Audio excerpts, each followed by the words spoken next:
Il y a des moments où le football dépasse largement le cadre du sport.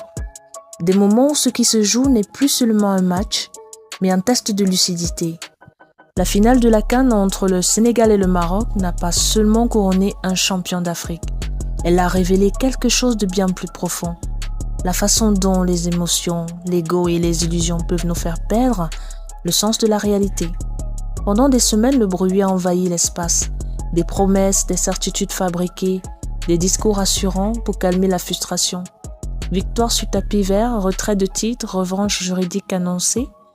Mais l'esprit lucide, c'est justement apprendre à voir clair quand tout le monde s'agite. Parce que la vérité est souvent moins spectaculaire, mais toujours plus solide. La CAF a rendu son verdict, un verdict dur, un verdict coûteux, mais un verdict clair. Oui, le Sénégal est confirmé champion d'Afrique. Oui, les sanctions sont lourdes. Plus d'1 million de dollars d'amende cumulée. Des suspensions, des avertissements sévères, mais surtout un message limpide. La réalité ne se plie jamais aux illusions émotionnelles. Et c'est là que commence la vraie leçon. Quand les émotions prennent le dessus, la lucidité disparaît. Et quand la lucidité disparaît, le prix à payer devient exorbitant. Le Sénégal l'a appris avec une amende record pour un abandon temporaire du terrain. Le Maroc l'a appris avec ce qu'on appellera désormais l'incident de la serviette. Un geste inutile, une tentative d'intimidation dérisoire. Et au final, 100 000 dollars pour un symbole vide. Une serviette, mais surtout un manque de maîtrise. Dans la vie, comme dans le sport, ce ne sont jamais les événements qui nous détruisent, ce sont nos réactions. Là où beaucoup ont vu une injustice, Esprit Lucide voit un rappel essentiel.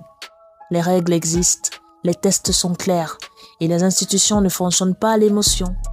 Le storytelling médiatique a échoué parce que le droit ne fonctionne pas au buzz. Parce que la colère ne remplace pas la rigueur. Parce que l'espoir mal placé devient une déception amplifiée. Et pourtant, au milieu de ce chaos, une chose mérite d'être soulignée. Malgré les amendes, malgré les sanctions, les cadres des deux sélections présents seront à la Coupe du Monde. Pourquoi? Parce que la FIFA et la CAF sont deux juridictions distinctes. Parce que le monde ne fonctionne pas comme nos collègues le voudraient, mais selon les principes précis, souvent ignorés par ceux qui parlent le plus fort.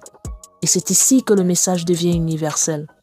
Dans nos relations, dans l'amour, dans les silences qui font mal, combien de fois préférons-nous une illusion rassurante à une vérité inconfortable? Combien de fois laissons-nous l'ego, la colère ou l'orgueil nous coûter du temps, de l'énergie, de la paix intérieure? Le Sénégal a gagné devant les instances et en préservant l'essentiel pour l'avenir. Mais la vraie victoire, celle que Esprit Lucide défend, c'est celle